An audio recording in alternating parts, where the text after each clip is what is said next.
Hello. So I decided to make a video today and just talk about my experience and how I view life and what life has taught me.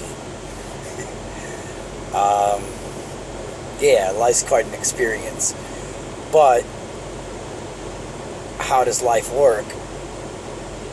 Really, how does it work? That depends on your perspective. So I'm just going to share mine and what I notice.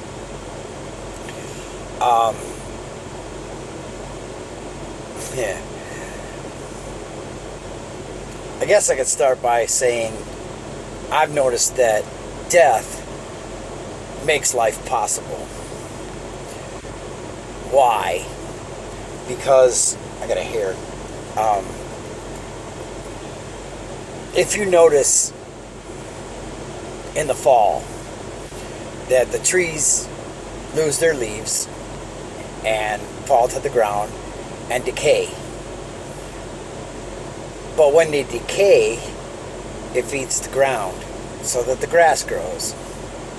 And if you watch nature shows, you see that, a lion will, or a cheetah or something, prey animals will prey on other animals. And we do the same thing. I don't care if you're a vegetarian or a meat eater, right? Or omnivore, whatever, right? Death does make life possible because you don't eat something that's alive. You just don't. So there's that.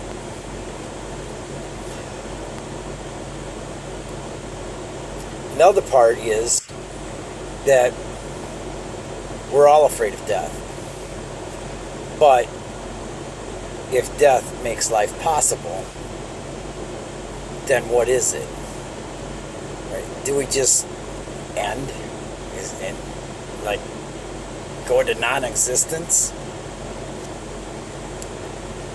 No. And here's how I know that. Because I paid attention to when I go to sleep every night, which I'm kind of getting ready to do. But if you notice, when you're awake and your eyes are open, you're going about your day, there's objects, worries, troubles, all kinds of things going on. There's this character, this person, right, with a name, friends, family, all of that. But then when you go to sleep, you might dream a little bit, right? So then all of a sudden you might even be the character in that dream, right? And all kinds of crazy things can happen in a dream. Anything, right? You might fly, you might be driving a boat, whatever, right? Whatever the dream is. And usually, then all of a sudden, nothing. Absolutely nothing happens. There's no time. There's no body. There's no thought. Absolute nothing. And then all of a sudden you wake up and you look at the clock and it's 6, 8, maybe 10 hours later, depending on how long you sleep, hour, whatever, right? But were you aware of that time? Not until you wake up and look at the clock. But if you pay attention how it is that you wake up, you'll really, if you can do this, because what I've noticed when I start to wake up, right, the mind starts to come online and images start to appear. That's the dream, right? And like I said, you can dream about anything. But where does that happen? In my mind, right? It's my mind becoming active, where things start to appear in my mind. Okay, and then the next thing I know, the bodily sensations start to come online, right? And then I open my eyes and, there's all this, right? But where was that when I was sleeping? Didn't exist. at all. So, why would death be any different? Because if you study at quantum physics at all kinds of weird shit happens in quantum physics. There's, two things can be at the same place. Two different things can seemingly be in two different places at the same time. Or if you've ever studied what's called the double slit experiment, right? It's depending on what you look at and who the person is and how they look at it, a particle can either be a particle or a wave, right? And that's science, but it relates because everything happens within the mind. And I posted earlier that I would pay anybody, and I will. I will PayPal you $100 if you can close your eyes and find the edge of your mind, right? Or another thing, you could just test out your experience, right? Right now, you see this guy called Rick that's talking to you. But does he exist? Truly. Now, that sounds really weird. But if you close your eyes and you look for this person called Rick, or for yourself, whatever your name is, if you look for it yourself, you won't find it. There's nobody there within yourself, and I'm inviting you to try it if you haven't already. There's nobody in there, right? What you'll notice is if you look for yourself, all you'll notice is the movement of attention. Bodily sensations, maybe some thoughts, right? All kinds of things might be, that you might be aware of. But can you look for awareness itself? Not really. You can't, because you're the one that's looking, right? So attention always goes out, right? But you can't really look at yourself. Just like you can't see into your own eyes. A lot of people would say, well, yeah, I can see in my own eyes with a mirror. No, you're not looking at your own eyes, right? You're looking at a reflection. Right? You can't roll your eyes back on themselves and see what your eyes look like. You need something else. But my experience and what I've been working on, and what I post a lot about for my friends that kind of wonder what the hell is all this about, it's just about testing the truth of my experience based on what I'm trying to learn about, which is called non-duality. So non-duality, for anybody that doesn't know, means not to. So we're all one. We're all in this together. Well, people say that, but is that your experience? For most of us, it's not. There's me, and then there's you. But increasingly, through training, mind training, I'm learning that awareness has no limit. And everything happens in awareness, including when you sleep. It's just that when you sleep, there's a cessation of objects. They disappear. But when you wake up again, they reappear, right? So it's like this blinking that happens. And again, if you look at science and how energy works in quantum physics, everything is blinking. It's energy. Where does the energy come from? Okay, who knows, right? So I got to ask the same question. If you check in your experience, where do thoughts come from? Do they come from you? Well, the only way to find out is to check, because we assume that they do. But I've actually tried to look where thoughts come from, and they just pop up. they come from nowhere and they go to nowhere. Right? They come and they go. But within that, there's the awareness of that coming and going. Just like there's an awareness of waking up and going to sleep. Right? So there's objects and then there isn't objects. So even if you close your eyes, there's still objects. There's the sensation of touch, smell, taste, all the five senses. But where does that happen? Well, it happens in awareness. So when I look through my eyes, increasingly the distance, right? Visually there's a distance. But in awareness there is no distance. It's all one thing.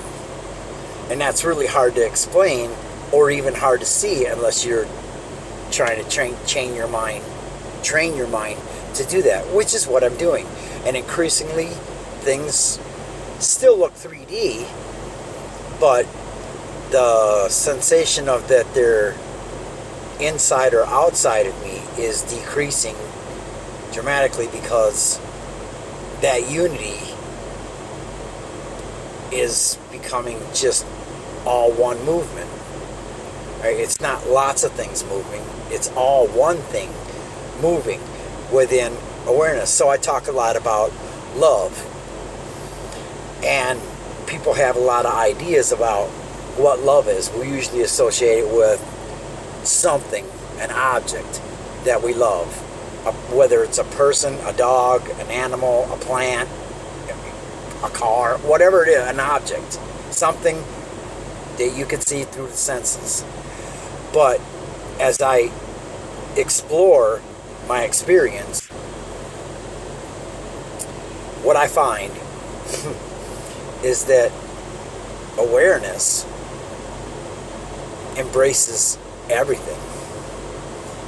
So what is an embrace? When you give somebody a hug, giving is receiving. When you give somebody a hug, don't you get one? Right? You cannot give somebody a hug, unless they're like a board and, stiffen up and not wrap their arm. But 99.99999% of the time, they're going to give you a hug back. So who's giving the hug, who's receiving it? Right? And just like when you kiss your significant other or your kids or, your wife or your husband, whatever the case may be, who's kissing who? Right? You might initiate it, or they might initiate it, but it's a coming together, right? A closing of the gap. So if you look at how we act in love, we're always trying to close that gap, come together, whether it be, a sexual encounter, right? A kiss, a hug, something, or even the desire, I want to be close to that person, because you want to close that gap of separation.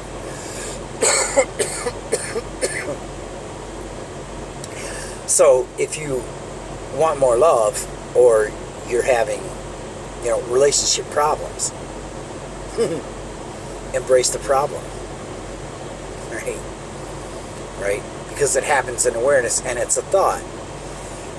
So who's having the problem? Well, if I look at myself and I can't find it, then obviously the problem is the thought.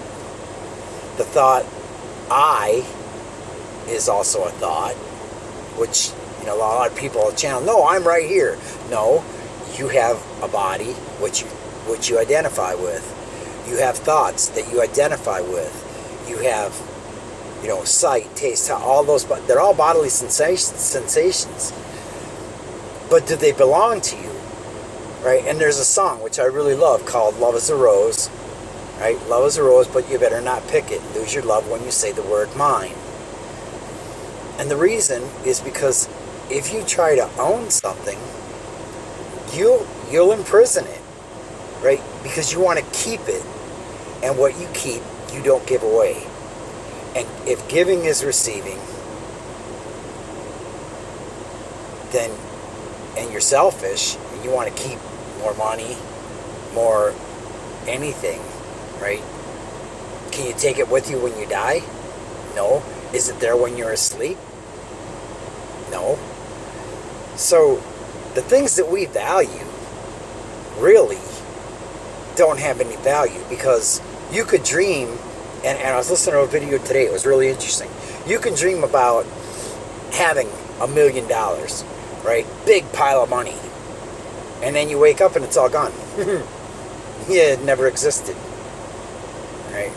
So, through the study of non-duality and A Course in Miracles and several things, and I mean, even in the Bible, if you study the Bible and really understand what it's saying, right, it tells us, what does it profit a man to gain the whole world but lose his own soul?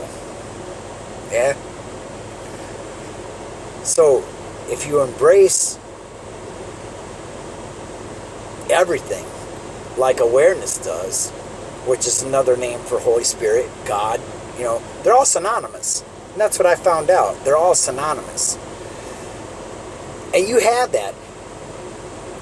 This is something that we all share, is awareness. A dog has awareness. A cat has awareness, right? But they'll see through the eyes of a dog or a cat or a lizard or a frog, ribbit, right? So it's something that we all share with all living beings. Even a plant, you might not think has awareness, but it does. Even the smallest atom has some type of an awareness, because it's all made of awareness. And I've had an experience that showed me that. And unless you had an experience like that, you'll think everything is real, because you can taste it, touch it, all that. And so your mind tells you this is real. So again, you have to check your experience. If it's real, why don't I have that experience when I wake up? Well, because I'm sleeping. Yeah, right. But that's an oversight. It's taking for granted what your experience actually is. And we do. We hugely take for granted our experience.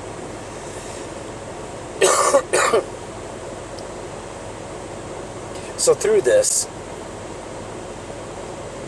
experimental process with experience, a thought is just a thought. It comes and it goes. But does awareness come and go? And I ask people all the time, when have you not been aware of your experience? If you can remember when you were 3, 5, 6, 8, 10, 20, maybe you're 70 years old, can remember when you're 40, 50, whatever, right? Has awareness ever left you? Have you ever not been aware of every experience that you've ever had? No. That's easy to see. So, again, I'm not trying to get religious. I'm just saying, this is your experience.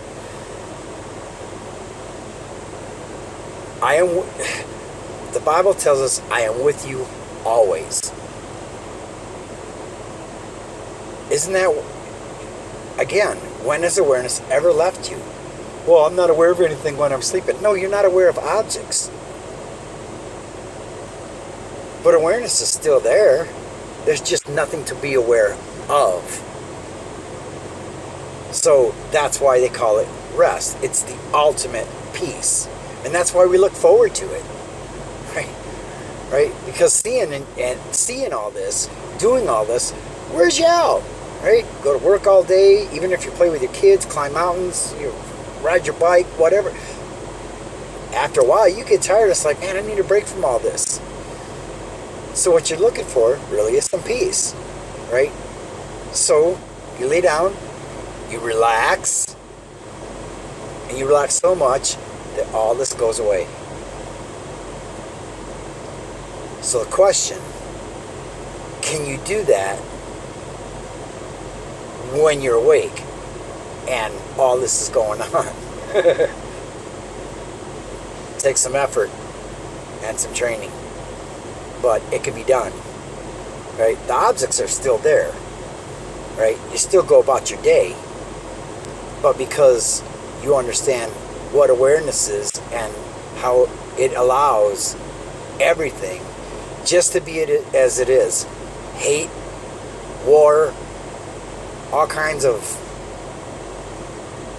nasty things, good things, bad things, mediocre things, boring things, everything you're aware of. So to awareness, nothing is a problem. Nothing. It doesn't judge anything. It has no objective quality at all.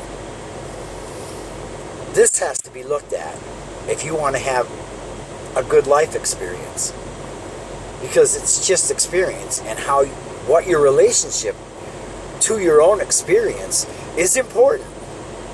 Because I used to hate myself because everybody told me who I was, and I believed it because it kept being repeated and repeated and repeated. You're a dumbass, you're not worth shit, you're a fuck off, you're not, all that. So my self-esteem and my sense of self-worth was stolen by people like you and I that talk like that to our kids and to each other. That's tragic. And then we wonder why we all don't get along. Because we believe the thoughts, and it gets handed down from generation to generation to generation. But I decided that just stops right here with me, right? And I wish I would have done this 30 years ago, because I just turned 60, or even 50 years ago, when my kids were small and I married the wrong person and I treated, the kids that I have wrong, and all that was just trying to figure out my life. Sound familiar? Have you had bad experiences?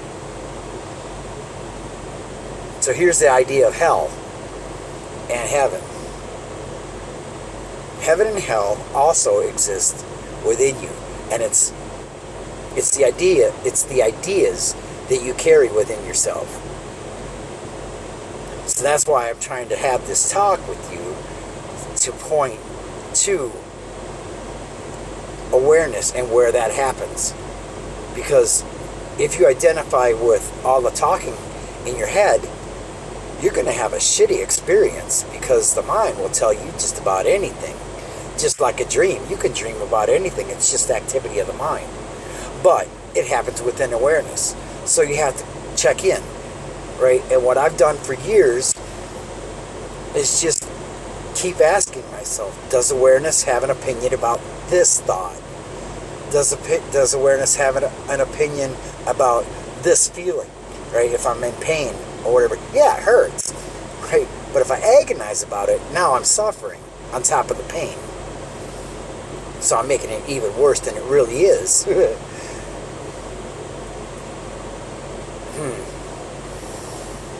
So, I could talk a lot about this, but unless you're willing to test your own experience and really look at everything, right? Leave no stone unturned, your life will go accordingly. So I'm not asking you to believe me. I don't care if you believe me. I don't want you to believe me, because this isn't about belief. This is about your life and my life and my relationship with you and your relationship with me. Because really, we're not separate, right? It appears that we are. But awareness will tell you, if you look deep enough into it for long enough, that sense of separation will close until everything becomes one, appearing as many. Okay? The appearance of many doesn't change, but your experience of it becomes singular. So it's just mind training to become one-pointed. Right? So point yourself inward, find out what your experience is, and just start working with it. Because a bad thought will create a bad experience. A happy thought will create You can't laugh and be sad. It's impossible, right? But this isn't about the thoughts, right, or really how you feel. This is about staying as present awareness.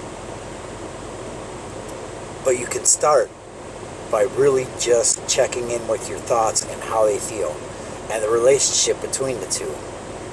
So if you have a happy thought, notice that you'll have a happy feeling. You feel good.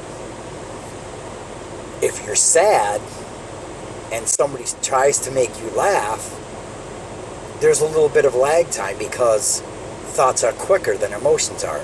They have a wider turning radius, right? Just like a truck. I'm a truck driver, right? So a truck has to make a wide turn, right? Because the truck turns faster than what the trailer will because of its length. So metaphorically, emotions are longer than a thought. So it takes longer to turn that emotion around. But if you stick with the thought that you don't like your experience, then you're going to stick with that feeling that goes with it. So to have a happier experience, you have to be able to stick with the thought that's going to give you that. Right? I don't like this feeling. I don't like this feeling. I'm going to resist it. I'm going to push it away. I'm going to push it away. It's going to push back.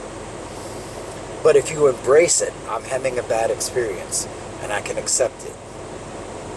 And it's okay because I love myself. And it's okay because I love myself. And it's okay because I love myself. Right? Pretty soon that feeling of love is going to kind of flower out. And that wide arc of the emotion has to follow that thought. It has no choice. None. So you can keep spiraling in that and give yourself that inner kiss. And then just tell yourself, I'm aware of this feeling. I'm aware of this, I'm aware of seeing. I'm aware of this thought. I'm aware of everything. And then try to get a feeling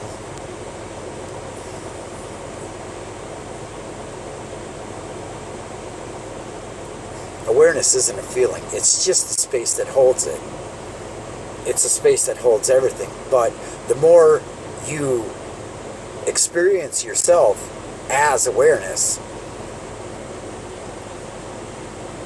the more sweetness you'll experience, because you've embraced the truth of who you are. So this video is getting a little bit long. I've been at it for a half an hour, and I'm sure you're like, okay, I get it. But peace. So, one other quick thing. Have you ever seen this? Right? You see a lot of the saints do this, or they'll hold their hand over their heart. Right? So I just learned that this means this is wind and fire. Intention is your thumb over water and earth. So it's what's called a mudra, right? And you see a lot of people that'll do this, right, when they meditate and stuff. There's reason for that, and it's, that's a whole nother video, but if you ever see them do that, when they hold their hand over their heart, we all do that. Oh, that's so beautiful. Yeah, because you feel that in your chest and your heart. So pay attention to where your emotions are, because that has to do with your chakra system, which a lot of people don't believe in, because I didn't either. But there are chakras and there are energy systems within your body. So just study all that stuff, man. It's really helpful to give you a better life experience. So love you guys. Thanks for listening. Sorry it was so long, but I love to share. So